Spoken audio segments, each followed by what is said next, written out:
हम कर रहे हैं नव तत्व। 9 तत्वों में से जीव तत्व का विस्तार पूर्वक वर्णन हम कर चुके। जीव क्या है, कितने इसके भेद हैं और कैसे कैसे इसकी एक्सप्लेनेशन है, डिटेल है, वो सारा हम कर चुके। आज दूसरा तत्व है अजीव तत्व। ये क्या है? जीव का जस्ट अपोजिट है। जीव के लिए हमने क्या शब्द यूज किया था? चेतन। वो क्या है? चेतन है। तो ये क्या है? जड़ है। वो कॉन्शियस था, ये क्या है? अनकॉन्शियस। वो उपयोग गुण से सहित था, ये उपयोग गुण से रहित है। यानी कि इसके अंदर ज्ञान नहीं होता, उपयोग गुण से रहित है।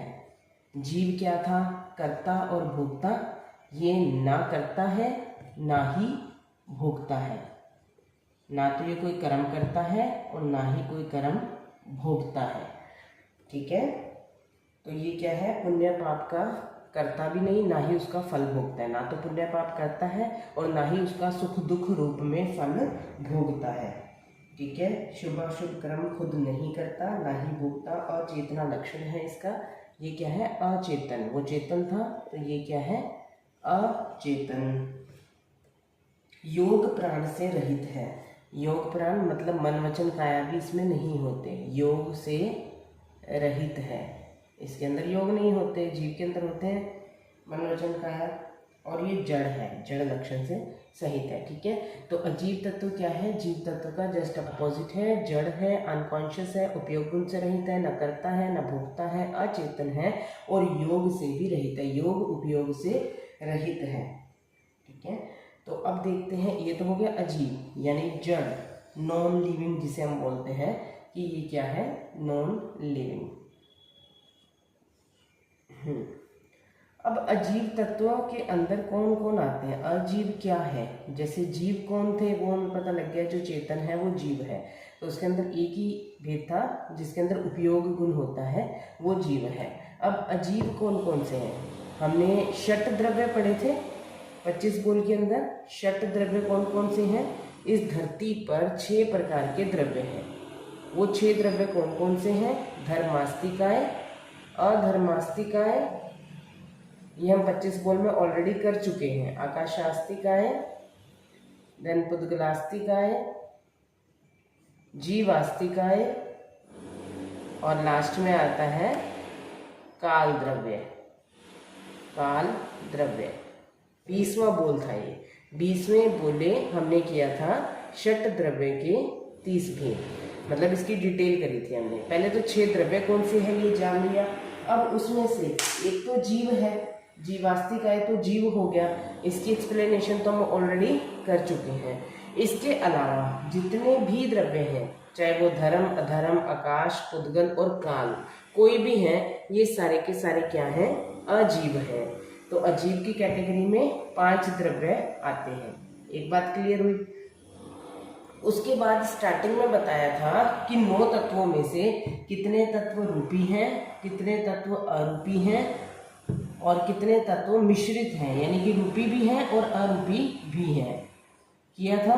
तो जो अजीव तत्व है वो रूपी भी है और अरूपी भी है, यानी मिश्रित की कैटेगरी में एक तत्व आया था। वो कौन सा था? अजीव तत्व। तो अजीव तत्व क्या है? रूपी भी है और अरूपी भी है। जैसे धर्मास्तिकाय को हम नहीं देख सकते, ये अरूपी है। ठीक है, ये क्या है? अरूपी। अधर्मास्तिकाय भी क्या है? अरूपी है, इसको भी देखा नहीं जा सकता। आकाशास्तिकाय भी अरूपी है। उद्गलास्तिकाय जो है, उद्गल क्या है? रूपी है, इनको हम देख सकते हैं। ठीक है, क्योंकि जैसे ये टेबल बना है, ये बोर्ड बना है, ये सब कुछ पुद्गल से मिलकर के बना हुआ है। ये पेन बना है तो ये सब कुछ पुद्गल से मिलकर के बना हुआ है, तो हमें दिखाई दे रहा है ना। ये पेन हमें दिखाई दे रहा है, तो ऐसे ये बोर्ड हमें दिखाई दे रहा है।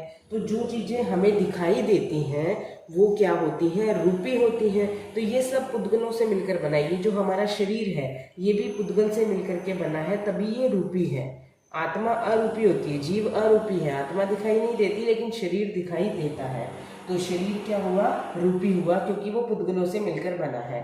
तो जो भी चीज पुद्गलों से मिलकर बनी होगी वो रूपी होगी। काल द्रव्य जो है वो भी अरूपी है। ठीक है। तो अब ये जो हमने 5 द्रव्य देखे, जीवास्तिकाय को तो लेना ही नहीं है, इसको तो हटा ही देते हैं क्योंकि इसका वर्णन हम ऑलरेडी कर चुके हैं जीव तत्व के अंदर। अब उसके अलावा जो हमारे पास ये 5 तत्व बचते हैं, इन 5 तत्वों में से 4 तत्व तो अरूपी हैं और एक तत्व ऐसा है जो क्या है, रूपी है। तो हम इन 5 द्रव्यों को डिवाइड कर सकते हैं रूपी और अरूपी के अंदर, ठीक है, रूपी और अरूपी। अब जैसे हमने जीव तत्व का किया था कि जीव तत्व के मिनिमम 1 भेद था, मीडियम 14 भेद थे और मैक्सिमम 563 भेद थे। ऐसे ही जो अजीव तत्व है, अजीव तत्व के मिनिमम और मैक्सिमम बस 2 ही हैं, मिनिमम और मैक्सिमम। मिनिमम इसके 14 भेद हैं और मैक्सिमम इसके 560 भेद हैं, ठीक है। मिनिमम 14 और मैक्सिमम 560। तो रूपी द्रव्य के जो ये 560 भेद बनते हैं, ये 2 टाइप से बनते हैं, रूपी और अरूपी के हिसाब से। जो रूपी अजीव है उसके तो कितने भेद हैं, 530, और अरूपी अजीव के कितने भेद हैं, ओनली 30, ठीक है। तो अब ये क्या है, कैसे है, वो हम अभी पढ़ते हैं। पहले इतना समझ में आया कि अजीव तत्व क्या होता है, जो जड़ है, अनकॉन्शियस है, ना करता है ना भोगता है, कर्मों के बंधन नहीं बांधता, बस वो है, ठीक है, वो अचेतन है। उसके बिना भी हमारी दुनिया नहीं चल सकती। हमारी दुनिया में चारों तरफ जहाँ भी देखो वहाँ सिर्फ अजीब ही अजीब है। हम कहें कि इसकी ज़रूरत क्या है, इसको पढ़ने की ज़रूरत क्या है, सारा रोल तो जीव का ही है। जीव ने ही मुक्त होना है, जीव ने ही कर्म करने हैं, जीव ने ही कर्म भोगने हैं। लेकिन अजीव के बिना जीव भी कुछ कर नहीं सकता। जीव अजीव के अंदर बैठता है तो कुछ कर सकता है। अब हमें मानव का जीवन मिलता है, ये मानव शरीर मिलता है, जीव इसके अंदर बैठ करके ही तो कर्म करेगा, बैठ करके ही तो वो साधना करेगा जिससे मोक्ष को प्राप्त किया जा सकता है। तो अजीव तत्व को हम नेग्लेक्ट नहीं कर सकते, नज़रअंदाज नहीं कर सकते। अजीव तत्व भी अपने आप में बहुत इम्पोर्टेंट रोल प्ले करता है। तो अजीव तत्व जो है, अचेतन जो है, हमारी सारी दुनिया ही अजीव से बनी हुई है। इस अजीव में सिर्फ एक जीव को ढूंढना है, वही मेडिटेशन है, वही भेद विज्ञान है। जीव का भी हमारी लाइफ में इम्पोर्टेंट रोल है। अब हम इसके भेदों की बात करते हैं। तो मिनिमम इसके कितने भेद हैं, 14 भेद हैं। अजीव तत्व के 14 भेद। पहला आता है धर्मास्तिकाय। धर्मास्तिकाय के 3 भेद हैं। कौन कौन से, स्कंध, देश और प्रदेश, ठीक है। अधर्मास्तिकाय, इसके भी 3 भेद हैं, स्कंद, देश, प्रदेश। आकाशास्तिकाय, इसके भी सेम 3 भेद हैं, और कौन कौन से, स्कंद, देश, प्रदेश। उसके बाद आता है पुद्गलास्तिकाय। पुद्गलास्तिकाय के 4 भेद हैं। कौन कौन से, ये तो सेम है, स्कंद, देश, प्रदेश और परमाणु। और काल द्रव्य जो है उसका एक ही भेद है, बस उसको डिवाइड नहीं किया जा सकता, स्कंद, देश, प्रदेश में डिवाइड नहीं किया जा सकता, उसका एक ही भेद है, ठीक है। उसे आप स्कंद मान सकते हैं कि स्कंद रूप में ही है, मतलब एक समय रूप में है, समय, ठीक है। अब देखिए स्कंद का मतलब क्या होता है। अब धर्मास्तिकाय क्या है, अधर्मास्तिकाय क्या है, इसकी सारी डिटेल हम ऑलरेडी 25 बोल के टोकरे में कर चुके हैं। जो चलने में सहायता प्रदान करता है वो धर्मास्तिकाय है, इसमें भी आगे करेंगे। लेकिन मेनली आप देखिए कि इन सब के 3 भेद हैं, धर्म, अधर्म और आकाश के, स्कंद, देश और प्रदेश। स्कंद किसे कहते हैं, एक मान लो जो पूरा धर्मास्तिकाय है, मान लो ये पूरा धर्मास्तिकाय है, इसे हम क्या बोलेंगे, स्कंद बोलेंगे।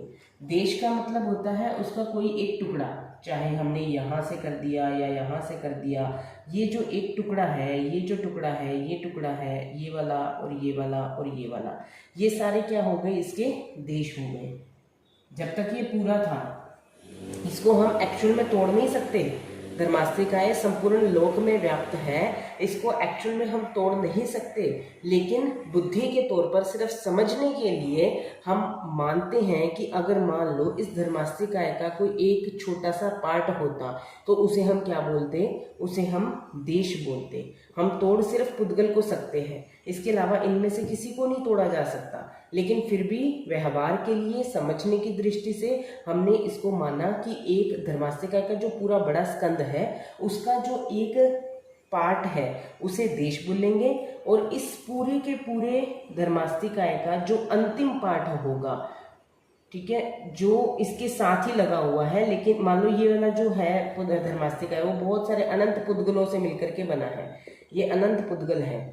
इन अनंत पुद्गलों के अंदर एक ये छोटा सा पार्ट पुद्गलों का, ये वाला, ये तो देश हो गया, और इसका अंतिम पार्ट, जैसे मान लो हमने इसके टुकड़े टुकड़े टुकड़े किए, बिल्कुल बिल्कुल सबसे छोटा टुकड़ा जो एंड में बचेगा, जिसको आगे डिवाइड नहीं किया जा सकता, जिसे अब आगे और तोड़ा नहीं जा सकता, ठीक है, उस टुकड़े को क्या बोलेंगे, प्रदेश बोलेंगे। बट वो हमेशा स्कंद के साथ लगा रहेगा, क्योंकि मैंने बताया ना इन तीनों को बुद्धि के तौर पे हम सिर्फ समझने के लिए तोड़ रहे हैं, एक्चुअल में ये टूटता कभी भी नहीं। इसलिए इसके तीन ही भेद हैं, स्कंद, देश और प्रदेश। तो स्कंद क्या हुआ, ये पूरा लड्डू, इसको एक लड्डू की उपमा दी गई है। मान लो ये एक लड्डू है, तो जो पूरा लड्डू था वो तो क्या हुआ, स्कंद, पूरा लड्डू स्कंद हो गया, और एक टुकड़ा लड्डू का, एक टुकड़ा वो क्या हुआ, देश हो गया। और उस लड्डू का अंतिम टुकड़ा जिसे हम अब और डिवाइड नहीं कर, इस टुकड़े के अंदर तो अभी बहुत सारे बूंदी के पीसेस होंगे, मतलब बूंदी होगी, इसके अंदर काफी सारे टुकड़े होंगे, लेकिन जो अंतिम टुकड़ा जिसे अब और नहीं तोड़ा जा सकता, अब उसे आगे और डिवाइड नहीं किया जा सकता, तो वो अंतिम टुकड़ा क्या है, प्रदेश है। लेकिन ये देश और प्रदेश कभी भी अपने स्कंद से अलग नहीं होते, ये सिर्फ बुद्धि के लिए समझने के तौर पर हम इसको कह सकते हैं कि उसका एक टुकड़ा देश है, इसका एक अंतिम टुकड़ा प्रदेश है, एक्चुअल में वो कभी भी अलग नहीं होता है, ठीक है। तो धर्मास्तिकाय, अधर्मास्तिकाय, आकाशास्तिकाय, इन तीनों के तो सेम है। पुद्गलास्तिकाय का जो पूरा पुद्गल है, मान लो ये जो पूरा बोर्ड है, ठीक है, ये सारा क्या है, स्कंद हो गया। अगर मैं इस बोर्ड को यहाँ से तोड़ दूं, इस जगह से ये इतना टूट जाए, तो ये जो इतना टुकड़ा होगा और जो ये इधर का बाकी का टुकड़ा होगा, ये दोनों क्या हो गए, देश हो गए। इनको एक्चुअल में तोड़ा जा सकता है। अभी तक मैंने बताया था धर्म अधर्म आकाश के स्कंद को एक्चुअल में तोड़ा नहीं जा सकता, लेकिन पुद्गल के स्कंद को, मान लो ये पूरा स्कंद है, तो इसको एक्चुअल में भी तोड़ा जा सकता है। टूटने के बाद जो जितने हिस्से हुए वो सब क्या कहलाए, सारे हिस्से देश कहलाए, क्योंकि सारे ही क्या है, उस स्कंद के पार्ट हैं। और प्रदेश क्या होता है, वो अंतिम टुकड़ा जिसे अब आगे और तोड़ा नहीं जा सकता, ठीक है। लेकिन अभी हम सिर्फ समझने के लिए बोल रही हूँ कि भी ये इतना टुकड़ा है, इस टुकड़े को भी हम और तोड़ दे बिल्कुल इतना चूरा चूरा कर दें कि अब जो बिल्कुल इतना बारीक चूरा हो चुका है कि अब उसका आगे और चूरा नहीं हो सकता, उसे आगे और नहीं तोड़ा जा सकता। ये सिर्फ मैंने तोड़ा नहीं, सिर्फ बोल रही हूँ, आपको समझा रही हूँ कि अगर हम इसको तोड़ दें तो इसका जो अंतिम टुकड़ा बचेगा ना, उसको हम प्रदेश बोलेंगे।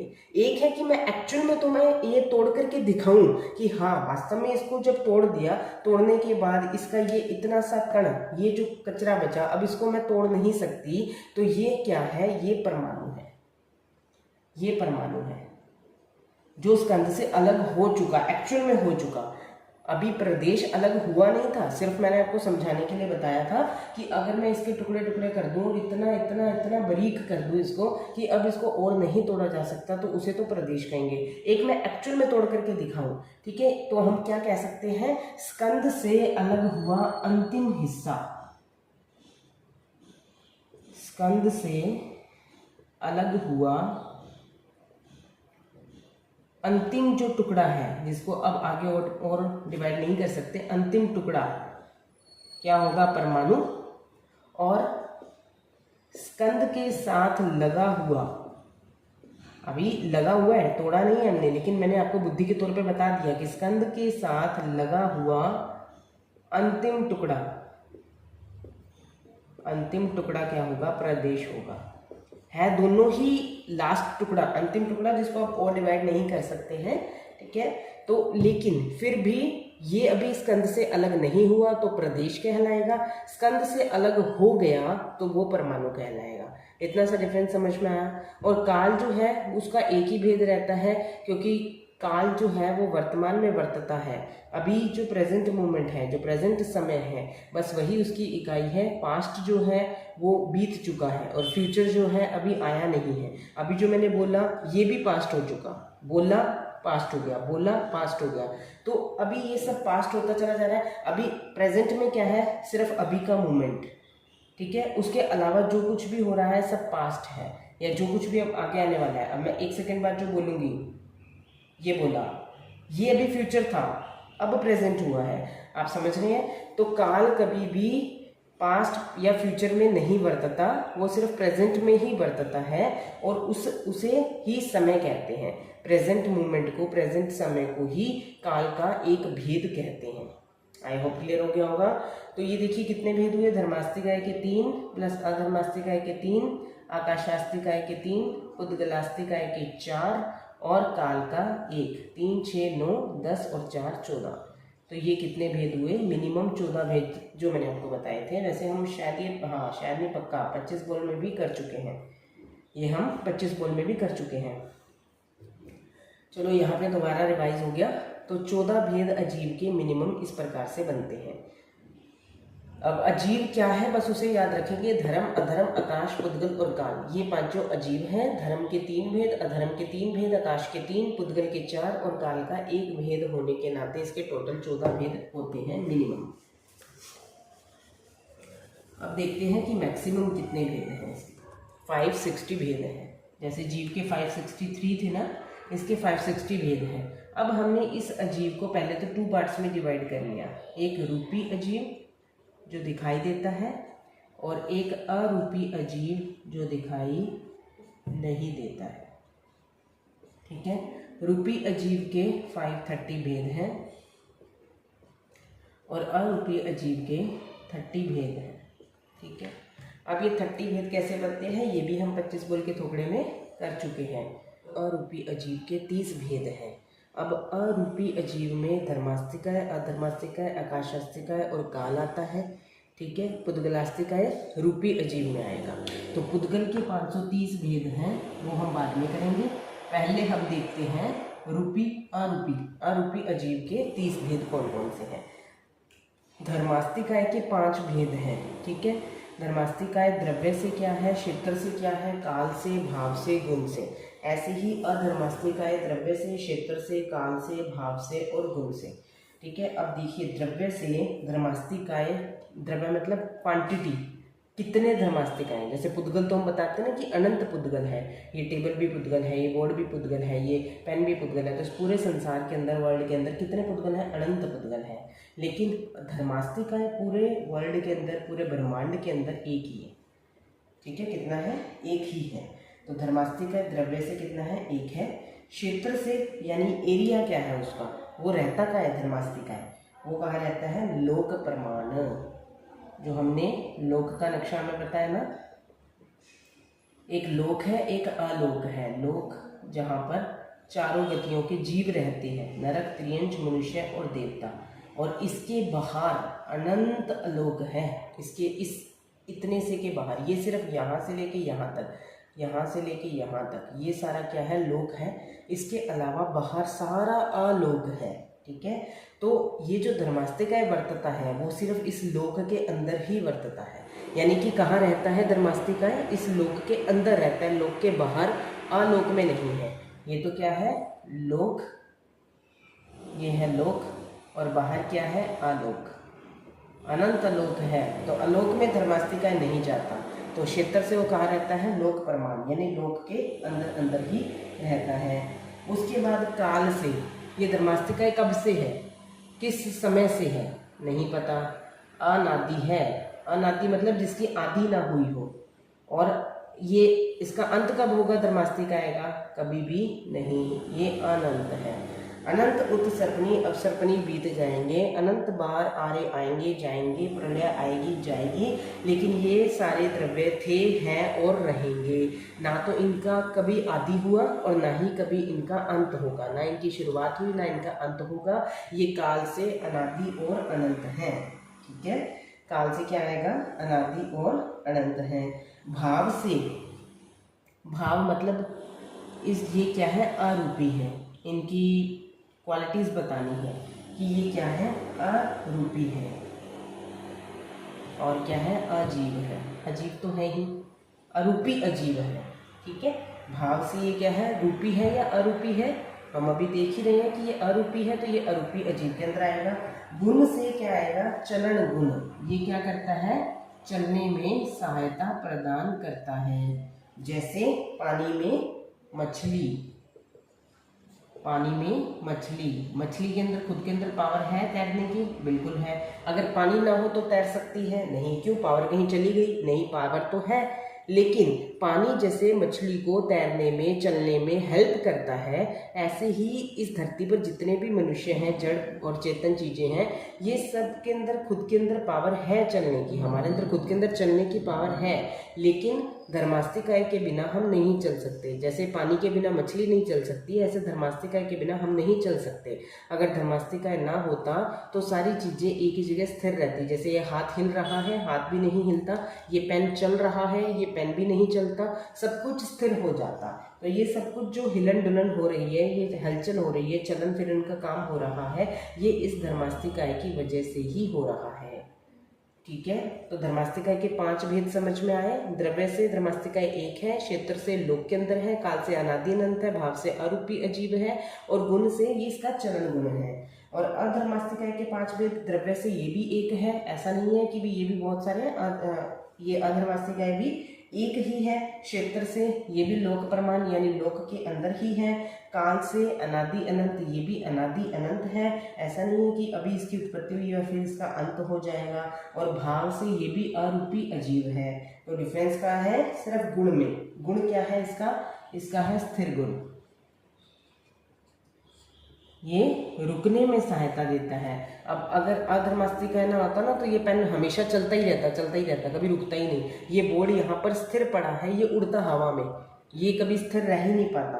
तो अधर्मास्तिकाय की वजह से क्या हो रहा है, चीजें स्थिर रहती हैं। जैसे मुसाफिर को कहीं छाया मिल जाती है तो वो रुक जाता है ना। अगर दोपहरी के अंदर मुसाफिर सफर कर रहा है पैदल, तो मुसाफिर को छाया रोक लेती है,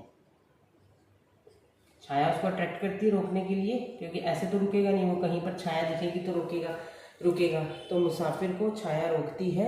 ऐसे ही अधर्मास्तिकाय हमें रोकने का काम करता है। तो 5 भेद ये हुए। फिर है आकाशास्तिकाय।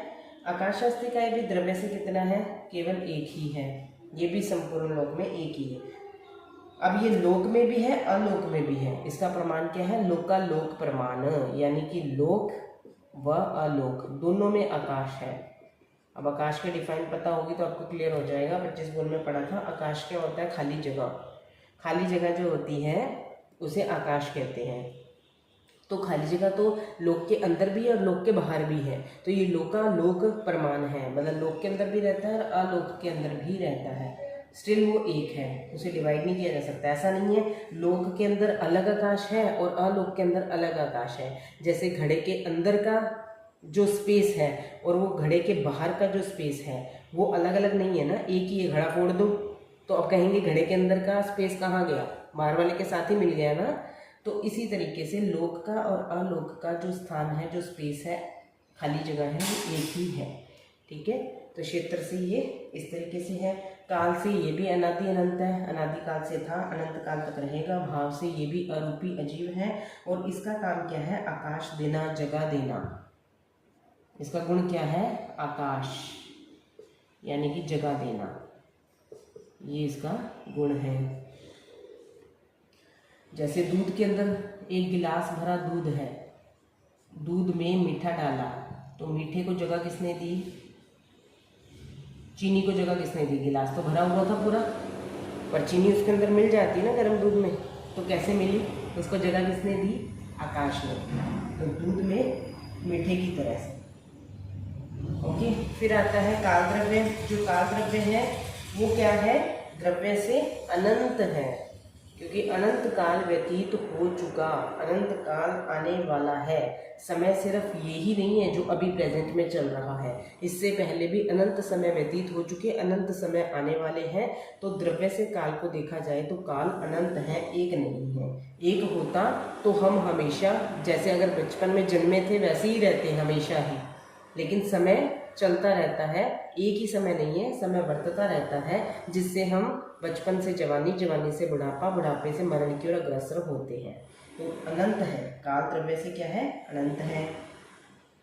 क्षेत्र से ये कहाँ पर है, केवल ढाई द्वीप के अंदर। और ढाई द्वीप हमने पढ़ा था, धातकी खंड, पहले एक सेकंड, ढाई द्वीप, ठीक है, पहले कौन सा है, जम्बू द्वीप, जम्बू द्वीप, उसके बाद धातकी खंड और फिर अर्ध पुष्कर द्वीप। अर्ध मैंने आधा, तो ये ढाई द्वीप के अंदर ही काल बरतता है, इसके बाहर काल नहीं है। जैसे कल मैंने बताया था ज्योतिषी चक्र जो है वो अंदर तो चर है, ठीक है, अंदर तो क्या है, चर है, यानी चलते हैं। ढाई द्वीप के अंदर वाले जो ज्योतिषी देवता है, जैसे सूर्य, चंद्रमा, ग्रह, नक्षत्र, तारे, अंदर वाले तो चलते हैं, बाहर वाले स्थिर हैं। वहाँ पर समय ही नहीं बरतता, वहाँ पर जहाँ दिन है हमेशा दिन रहेगा, जहाँ पर रात है वहाँ हमेशा रात ही रहेगी, ठीक है। जहाँ पर सूर्य खड़ा है वो हमेशा वहीं पर ही खड़ा रहेगा, वो बरतता नहीं है, काल ही नहीं बरतता।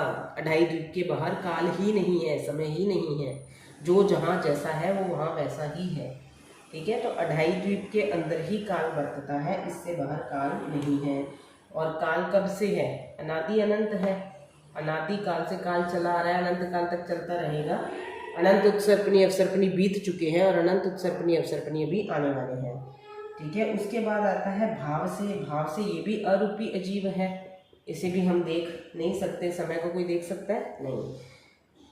उसके बाद उदाहरण, इसका गुण क्या है, इसका गुण है वर्तना, वर्तना लक्षण।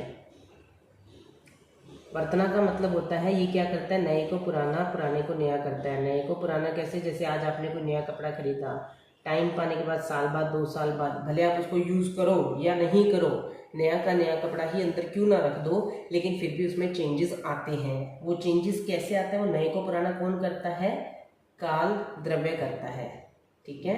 नया घर बनाया, 5 साल 10 20 साल बाद देखोगे तो उसमें चेंजेस आ जाएंगे, तो ये चेंजेस कौन लेकर के आता है, काल। हमारे नाखून हैं, आज हमने काटे हैं, लेकिन हफ्ते के बाद हमें वो बड़े हुए दिखाई देते हैं।